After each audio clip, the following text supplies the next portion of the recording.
โดยตอบสนองตามคำเสื้อเสริญของสหายทองหลุนศรีสุริตเลขาธิการใหญ่คณะบริหารงานศูนย์กลางพรรคประชาชนปฏิวัติลาวประธานประเทศแห่งสาธารณรัฐประชาธิปไตยประชาชนลาวพร้อมด้วยภรรยา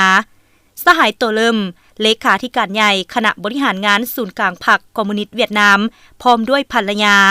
และคณะผู้แทนขั้นสูงของพรรครัฐแห่งสาธารณรัฐสังคมนิยมเวียดนาม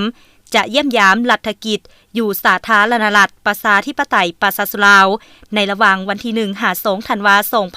2025 นี้เพื่อเป็นการเสริมขยายสายพัวพันมิตรภาพอันยิ่งใหญ่ความสามัคคีพิเศษและการร่วมมือหอบด้านระหว่าง2พรรค2รัฐและประชาชน2ชาติลาวเวียดนามให้นับมือนับแน่นแฟนและแตกดอกออกผลยิ่งขึ้นพร้อมนี้ในโอกาสดังกล่าวสหายโตเลิมยังจะได้เข้าร่วมพิธีเฉลิมฉลองวันสถาปนาสาธารณรัฐประชาธิปไตยประชาชนลาวครบรอบ50 ปีและเป็นประธานร่วมกองประชุมพบปะขั้นสูงระหว่างพรรคประชาชนปฏิวัติลาวและพรรคคอมมิวนิสต์เวียดนามประจำปี 2026 นครหลวงเวียงจันทน์วันที่ 26 พฤศจิกายน 2025